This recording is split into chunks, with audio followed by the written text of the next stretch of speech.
الحمد لله العلي القدير، والصلاة والسلام على نبيه الأمين وعلى آله الطيبين وأصحابه الطاهرين ومن اهتدى بهديه واقتفى أثره إلى يوم الدين. أما بعد، فقد قال الله تبارك وتعالى في كلامه المجيد والفرقان الحميد: فأعوذ بالله من الشيطان الرجيم، بسم الله الرحمن الرحيم. إنا أنزلنا إليك الكتاب بالحق فاعبد الله مخلصا له الدين، ألا لله الدين الخالص والذين اتخذوا من دونه أولياء ما نعبدهم إلا ليقربونا إلى الله زلفى إن الله يحكم بينهم فيما هم فيه يختلفون. عن أبي هريرة رضي الله تعالى عنه قال أن النبي صلى الله عليه وسلم: إن الله لا ينظر إلى صوركم وأموالكم ولكن ينظر إلى قلوبكم وأعمالكم، أو كما قال عليه الصلاة والسلام. عمل سے زندگی بنتی ہے، جنت بھی جہنم بھی. عمل سے زندگی بنتی ہے، جنت بھی جہنم بھی. یہ خاکی اپنی فطرت میں نہ نوری ہے نہ ناری ہے. محترم سامعین اور حاضرین کرام،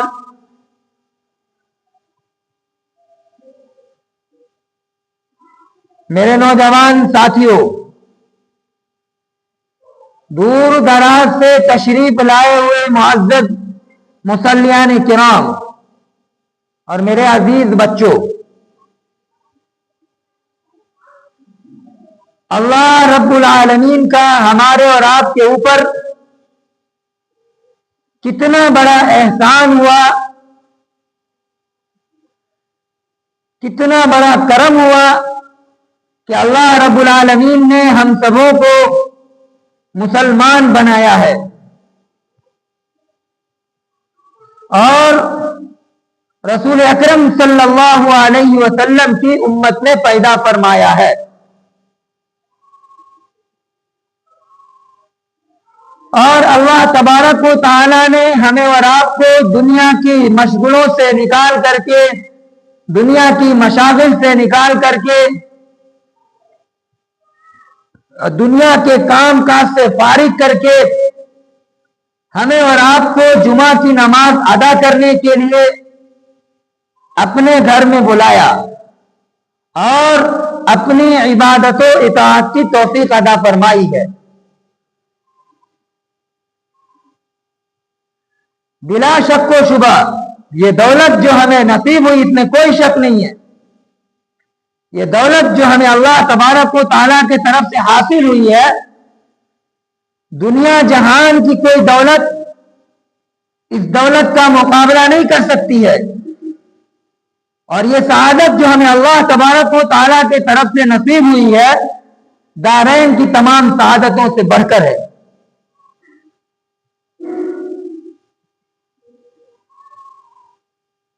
میرے اسلامی بھائیوں، ہم اور آپ جو عبادت کرتے ہیں، ہم اور آپ جو اعمال کرتے ہیں، تو ہمیں اور آپ کو یہ دیکھنا ہوگا کہ ان اعمالوں میں، ان عبادتوں میں اخلاص ہے یا نہیں. کیوں کہ اخلاص ہی وہ شے ہے، اخلاص ہی وہ چیز ہے جس کی بنیاد پر ہمارے اعمال قبولیت کا درجہ حاصل کرتے ہیں، ہماری عبادتیں قبول ہوتی ہیں. اگر ہماری عبادتوں میں اور ہمارے اعمالوں میں اخلاص نہ ہو، خلوص نہ ہو، تو ہمارا کوئی بھی عمل، ہماری کوئی بھی عبادت عند اللہ یعنی اللہ تبارک و تعالیٰ کے نزدیک مقبول نہیں، محبوب نہیں ہے۔ اس لیے کہ اللہ تبارک و تعالی ہمارے اعمالوں کو نہیں دیکھتے ہیں، ہماری عبادتوں کو نہیں دیکھتے ہیں، بدن کے اعضاء و جوارح کی حرکتوں کو نہیں جانچتے ہیں، بلکہ اللہ تبارک و تعالی ہمارے دلوں کو دیکھتے ہیں، ہمارے دلوں کے اخلاص کو دیکھتے ہیں، اور ہمارے دلوں کی نیتوں کو پرکھتا ہے اور جانچتا ہے۔ مسلم شریف کی روایت ہے، اللہ کے رسول صلی اللہ علیہ وسلم ارشاد فرماتے ہیں، ان اللہ لا ينظر الى صورکم واموالکم ولکن ينظر الى قلوبکم واعمالکم، کہ یقیناً اللہ تبارک و تعالی تمہارے مالوں اور تمہاری صورتوں کو نہیں دیکھتے ہیں، بلکہ وہ تمہارے دلوں اور تمہارے اعمال کے اخلاص کو دیکھتے ہیں۔ اس حدیث شریف سے ہمیں اور آپ کو یہ پتا چلا کہ اللہ تبارک و تعالی خوبصورتی کے بنیاد پر اعمال قبول نہیں کرتے۔ ایسا نہیں ہے کہ جس کے جو خوبصورت ہے تو اللہ تبارک و تعالی اسی کے اعمال کو قبول کریں گے، اور جو بدصورت ہے اس کے اعمال، اس کی عبادت ہے، اس کے اعمال قبول نہیں کریں گے۔ اور ایسا بھی نہیں ہے کہ جس کے پاس دولت ہے، اللہ نے مال و دولت دیا ہے تو اس کی عبادت کو قبول کریں گے اور اس کے اعمال قبول کریں گے، اور جس کے پاس جو غریب ہے اس کے اعمال اور عبادت کو قبول نہیں کریں گے۔ نہیں، اللہ نے صاف کہہ دیا کہ میں تمہاری صورتوں اور تمہارے مالوں کو نہیں دیکھتا ہوں، بلکہ میں تو تمہارے دلوں کو دیکھتا ہوں، تمہارے اعمال کے اخلاص کو دیکھتا ہوں کہ تمہارے اعمال میں اور دلوں میں کیا ہے، کیسی نیت ہے، یہ اللہ تعالیٰ جانچتا ہے ہمیں اور آپ سے۔ تو پتہ یہ چلا کہ ہمیں اور اللہ تعالیٰ جو ہمیں ہمارا اور آپ کا جو چیز دیکھتے ہیں وہ یہ کہ ہمارے دل میں کیا چل رہا ہے، ہماری نیت خلوص کے ساتھ ہے یا نہیں ہے، ہم جو اعمال کر رہے ہیں ہمارے اعمال میں اخلاص ہے یا نہیں۔ اللہ تبارک و تعالیٰ نے قرآن مجید میں ارشاد فرمایا، لَن يَنَالَ اللَّهَ لُحُومُهَا وَلَا دِمَاؤُهَا وَلَكِنْ يَنَالُ التَّقْوَىٰ مِنكُمْ، کہ اللہ تبارک و تعالیٰ کو ان قربانیوں کے نہ گوشت پہنچتے نہ خون، اس کو تو صرف اور صرف تمہارے دلوں کی نیت پہنچتی ہے۔ اس آیت سے ہمیں اور آپ کو یہ پتا چلا کہ ہم جو قربانی کرتے ہیں تو اللہ تعالیٰ کو جانور کا خون نہیں پہنچتا ہے، گوشت بھی نہیں پوچھتا ہے، بلکہ اللہ تعالیٰ یہ دیکھتے ہیں کہ میرا بندہ جو قربانی کر رہا ہے اس کی نیت کیسی ہے، اس کی نیت کو دیکھتے ہیں اللہ رب العزت۔ لیکن آج مسلمانوں کا حال دیکھیے، حال یہ ہے کہ جب قربانی کا بکرا خریدتے ہیں تو دوسروں کے پاس جا کے پرچار کرتے ہیں اور کہتے ہیں کہ بھائی، ایک آدمی دوسرے آدمی سے پوچھتا ہے کہ تو نے کتنا کا لیا، تو دوسرا آدمی بولتا ہے کہ میں 10,000 کا لیا، اور جو پوچھ رہا ہے وہ یہ کہتا ہے کہ ارے بھائی 10,000، میں 50,000 کا بکرا لیا ہوں۔ کتنا ہزار کا؟ 50,000 کا۔ تو اللہ تعالیٰ کے پاس مال اور کیا نام ہے صورت نہیں دیکھی جاتی ہے کہ کتنا خوبصورت بکرا ہے، نہیں، اللہ تعالیٰ نیت دیکھتے ہیں۔ اگر جو بندہ 10,000 کا بکرا خریدا، اگر اس کی نیت صرف اور صرف اللہ کی رضا ہو، اللہ تعالیٰ کی خوشنودی ہو، تو یقین مانی اس کی قربانی قبول ہو گئی، اور اس کا اجر اللہ تبارک و تعالیٰ کل قیامت کے دن دیں گے۔ لیکن جو 50,000 کا بکرا خریدا وہ احسان دکھا رہا ہے، دوسروں کے پاس جا کے پرچار کر رہا ہے، لوگوں کو دکھلانے کے لیے 50,000 کا بکرا خریدا، اللہ کے لیے نہیں۔ اللہ تعالیٰ ایسے لوگوں کی قربانی قبول نہیں کرتے۔ ریاکاری اللہ تعالیٰ کو پسند نہیں۔ اسی طریقہ سے ایک انسان اللہ کی راہ میں، اللہ کے راستے میں 1 روپے خرچ کرتا ہے، اور ایک ہے کہ 10 روپے خرچ کرتا ہے، لیکن 1 روپے جو خرچ کر رہا ہے پورے اخلاص کے ساتھ کر رہا ہے، اللہ تعالیٰ اس 1 روپے کو 100 گنا کر دیتے ہیں، 700 گنا کر دیتے ہیں۔ اور جو 10 روپے خرچ کر رہا وہ احسان جتلا رہا کہ تو 1 روپیہ خرچ کیا، میں 10 روپیہ خرچ کیا، پرچار کرتا ہے، دکھاتا ہے لوگوں کو. اللہ تعالیٰ وہ 1 روپیہ اس 10 روپے پر غالب آ جاتی ہے. وہ 10 روپے جو خرچ کیا اللہ کے راہ میں وہ قابل قبول نہیں، لیکن 1 روپیہ جو اخلاص کے ساتھ خرچ کیا ہے یہ 700 نیکیوں کے برابر ہے. اس کو 700 گنا نیکیاں دی. پتہ یہ چلتا ہے کہ ہمیں ہر نیک کام میں اخلاص، ہمارے ہر نیک کام میں اخلاص کا ہونا بہت ضروری ہے. بنا اخلاص کے اللہ تعالیٰ اعمال قبول نہیں کرتے، عبادت قبول نہیں کرتے. اعمال اور عبادت کے قبولیت کے لیے علماء نے 2 شرطیں لکھی ہے. ایک یہ، نمبر 1 کہ جو اعمال اور عبادت ہم کر رہے ہیں، وہ جو نیکی کر رہے ہیں، وہ صرف اور صرف خالص اللہ تبارک و تعالیٰ کے لیے ہونا چاہیے. کہ میں یہ نیک کام جو کر رہا ہوں، یہ عبادت جو کر رہا ہوں، یہ اللہ تبارک و تعالیٰ کی رضا کے لیے کر رہا ہوں، خوشنودی کے لیے کر رہا ہوں، اللہ تعالیٰ سے اجر لینے کے لیے. اور دوسری شرط قبولیت کی ہے کہ وہ سنت اور شریعت کے مطابق ہو. اگر ان دونوں شرطوں میں سے کوئی بھی شرط اعمال اور نیکیوں میں، عبادت میں نہیں پائی گئی تو آپ کا اعمال قبول نہیں ہوگا. اگر ایک بھی شرط قبول پائی گئی تو آپ کا اعمال ضرور قبول ہوگا، آپ کی عبادت ضرور قبول ہوگی. بزرگوں، ہمارے اعمال کا دار و مدار نیتوں پر ہے، اور ہم کو ہمارے اعمال کا ثواب ہماری نیتوں کے اعتبار سے ہی ملتا ہے. اگر ہماری نیتوں میں خلوص ہوگا تو ہم اجر و ثواب کے مستحق ہوں گے، اور اگر ہماری نیتوں میں خلوص نہیں ہوگا تو وہی عمل جو بنا خلوص کے ہم کیے وہی نیکی، چاہے ہم بڑے سے بڑے سخی والا کام کیوں نہ کیے ہو، بڑے سے بڑی نیکیاں کیوں نہ انجام دی ہو، لیکن اگر اس نیکی میں، اس عبادت میں، اس اعمال میں اگر اخلاص نہیں ہے تو وہ اعمال، وہ عبادت اور وہ نیکیاں ہمارے لیے وبال جان بن جائیں، کوئی فائدہ نہیں. مثال کے طور پر ایک شخص فجر کی نماز ادا کرتا کس نیت سے کہ لوگ مجھے نمازی کہے گا، لوگ مجھے متقی اور پرہیزگار کہے گا، تو جانتے ہیں اس کی وبال کیسی ہے؟ آپ کو معلوم ہے نا نماز پڑھنا کتنا بڑا ثواب ہے، لیکن یہی فجر کی نماز اس کے لیے وبال جان بن جائے گی. کیوں؟ کیونکہ وہ لوگوں کو دکھانے کے لیے آ رہا، پڑھنے کے لیے، کہ لوگ مجھے کہے گا ہاں فلاں آدمی جو ہے فجر کی نماز ادا کرنے کے لیے آ رہا، لوگ کہے گا کہ نمازی ہے، متقی ہے، پرہیزگار ہے. تو وہ نماز تو ادا کر لیا وہ، لیکن وہ نماز اللہ کے بارگاہ میں جاتی ہے کالے کپڑے میں لپٹ کر کے، اور اللہ سے یہ کہتی ہے کہ اللہ جس طریقہ سے اس نے مجھے برباد کیا، جس طریقہ سے اس نے مجھے اخلاص للہیت کے ساتھ ادا نہیں کیا، یا اللہ جس طریقہ سے اس نے مجھے تباہ و برباد کیا، اللہ اس کو بھی تباہ و برباد کر دے. اور وہ نماز کالے کپڑے میں لپٹ کے اس کے منہ پہ مار دیتے ہیں. اللہ تعالیٰ نہیں ضرورت ہے ایسی سجدے کی کہ جھک رہے ہیں کہیں اور سوچ رہے ہیں کہیں اور. تو ایسے سجدے اور ایسی نماز کی اللہ کو ضرورت نہیں.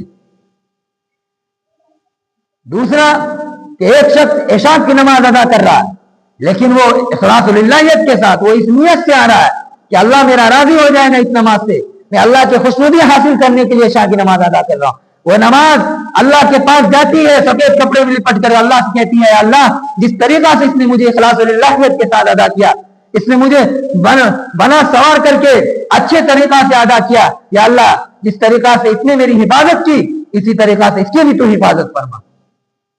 تو اللہ تعالیٰ اس اخلاص کے ساتھ پڑھی ہوئی نماز کا ثواب اس کو دے دیتے ہیں. آپ کو معلوم ہونا چاہیے کہ اخلاص سے کیا ہوا عمل بڑے سے بڑے مشکلوں کو جو ہے آسان کر دیتی ہے، بڑی سے بڑی مصیبتوں کو بھی آسان کر دیتی ہے. واقعہ یہ ہے کہ حضرت عبداللہ بن عمر رضی اللہ تعالیٰ عنہ روایت کرتے ہیں کہ اللہ کے رسول صلی اللہ علیہ وسلم ایک مرتبہ ایک واقعہ بیان کر رہے تھے کہ بنی اسرائیل میں 3 شخص تھا. کتنے شخص تھا؟ 3 شخص تھا، اور وہ تینوں سفر کے لیے کہیں نکل گیا تھا، لیکن سفر میں جب جا رہا تھا تو بہت تیز کی بارشیں اور بہت تیز کی آندھی نے ان کو گھیر لیا، اور بہت تیز، چونکہ تیز بارش ہو رہی تھی، جانا مشکل تھا آگے، اور ہوا چل رہی تھی بہت تیز، تو وہ ایک پہاڑ پہ گیا اور ایک غار میں چھپ گیا. لیکن جیسے وہ تینوں اس غار میں گیا تو اس غار پہ ایک بڑا سا چٹان آیا جو اس منہ کو بند کر دیا. کیا کیا؟ اس منہ کو جو ہے غار کا منہ جو تھا اس پہ ایک چٹان گرا اور وہ بند ہو گیا. اب یہ تینوں زور لگا رہے ہیں پھر بھی نہیں ہٹ رہا، ہوں کھسک نہیں رہا، بہت زیادہ تینوں طاقت لگائے. تینوں نے مشورہ کیا آپس میں سوچ گوٹ میں بتا دیتا ہوں. تینوں نے یہ مشورہ کیا کہ ہم لوگ جو ہے کوئی ایسے عمل کو یاد کرے جو صرف اور صرف خالص اللہ تعالیٰ کے لیے کیا ہو، اللہ کی رضا کے لیے، اللہ کی خوشنودی حاصل کرنے. اور اس کے بعد اس اعمال کا واسطہ اللہ تعالیٰ کو دے کر کے دعا کرے تو ہو سکتا ہے کہ اللہ تعالیٰ ہمارے اس مصیبت کو ٹال دے گا. ورنہ ہم لوگ اسی میں دب کر کے مر جائیں گے، اسی میں غار میں ہی. تو اس میں سے ایک شخص نے کہا، اپنے ایک اعمال کو یاد کیا جو اس نے کیے تھے. وہ یہ کہ ایک شخص نے کہا کہ میں ایک دن ایک روز جو ہے میں بہت دور نکل گیا لکڑی جمع کرنے کی تلاش میں، اور اس دور جانے کی وجہ سے میں چونکہ اپنی والدہ کو، امی ابو کو جو ہے، والد اور والدہ کو میں اپنے بال بچے سے پہلے ہی دودھ پینے کے لیے دیتا تھا جو اس کی خوراک تھے. لیکن ایک دن میں بہت دور نکل گیا جس کی وجہ سے میرے والد اور والدہ جو ہے میرے انتظار میں وہ سو گئی. میرا بچہ بھوکا رہتا تھا لیکن میں اپنے ماں باپ سے پہلے اس کو نہیں دودھ پلاتا تھا.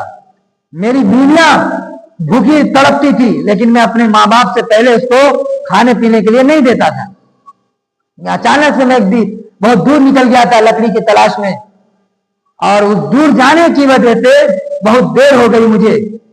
میری والدہ جب تک میں گھر لوٹ کر کے آیا تو میری والدہ سو چکی تھی.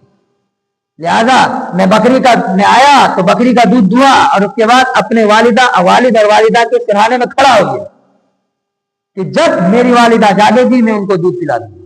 اور میں نے جگانا مناسب نہیں سمجھا کہ کہیں تکلیف ہوگی.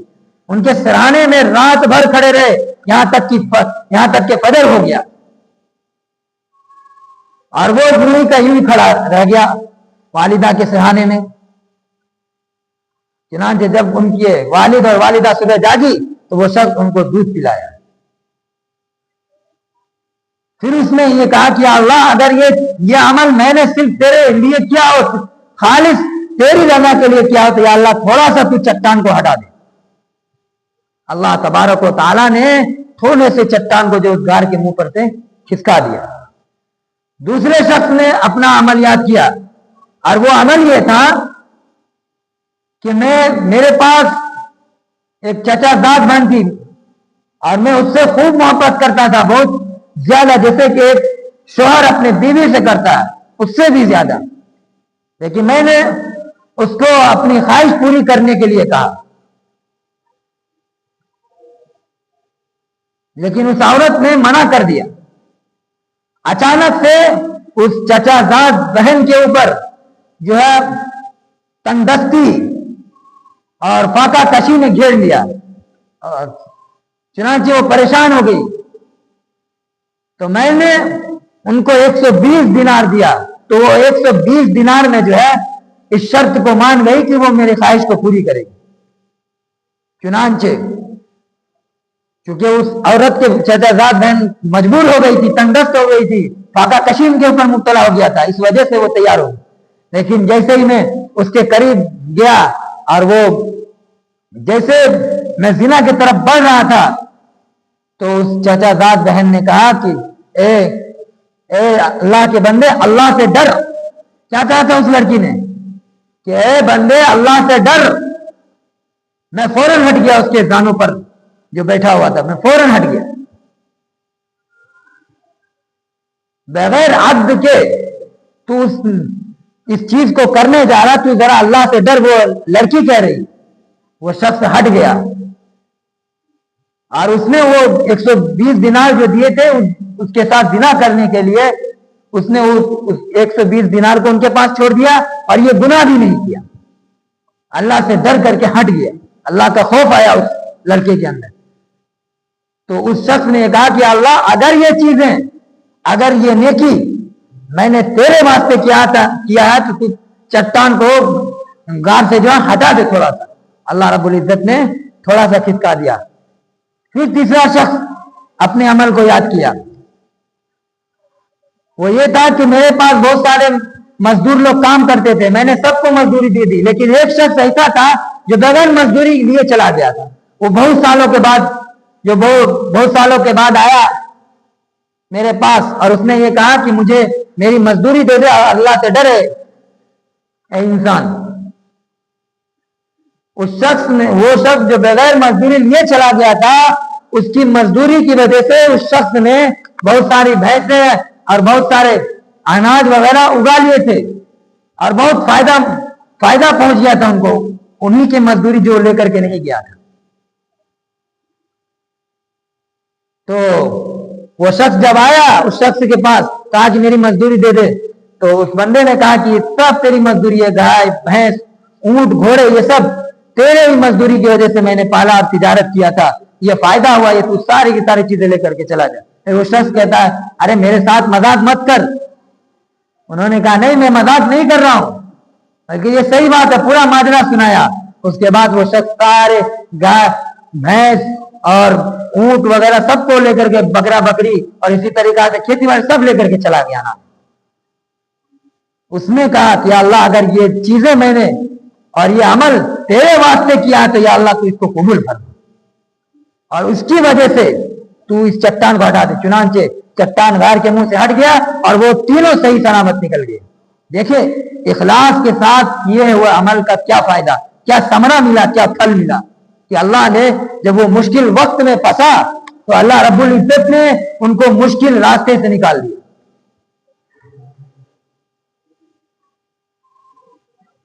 دوستو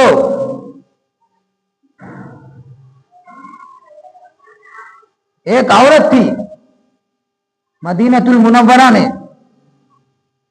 وہ ایک شخص کو یہ لالچ دی کہ تم سے شادی اسی صورت میں ہو سکتی ہے جبکہ تم ہجرت کر کے مدینہ منورہ آ جاؤ.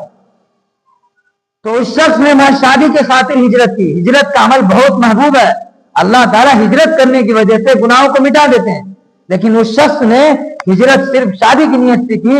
صحابہ نے اللہ کے رسول صلی اللہ علیہ وسلم سے پوچھا کہ اللہ کے رسول کیا اس شخص کو ہجرت کا ثواب ملے گا یا نہیں ملے گا؟ تو اللہ کے رسول صلی اللہ علیہ وسلم نے فرمایا انما الاعمال بالنیات وانما لكل امرئ ما نوى فمن كانت هجرته الى الله ورسوله فهجرته الى الله ورسوله ومن كانت هجرته الى دنيا يصيبها او امرأة يتزوجها فهجرته الى ما هاجر اليه.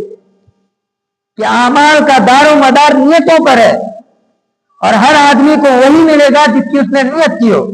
پر جس کی ہجرت اللہ اور اس کے رسول کے لیے ہوگی اس کی ہجرت اللہ اور اس کے رسول کے لیے ہوگی. جس کی ہجرت دنیا حاصل کرنے یا کسی عورت سے شادی کرنے کے لیے ہوگی اس کی ہجرت اسی کے لیے ہوگی جس کے لیے اس نے ہجرت کی ہو، یعنی شخص ہجرت کا ثواب نہیں ملے گا. دوستو اخلاص سے کیا ہوا ہے نیک عمل پہاڑ کے برابر نیک، پہاڑ سے بھی زیادہ، اس سے بھی زیادہ نیکیوں سے بڑھ جایا کرتا ہے. پہاڑ کے برابر ہے ایک نیکی اخلاص سے کیا ہوا، اللہ تعالیٰ کتنا محبوب ہے. سوچئے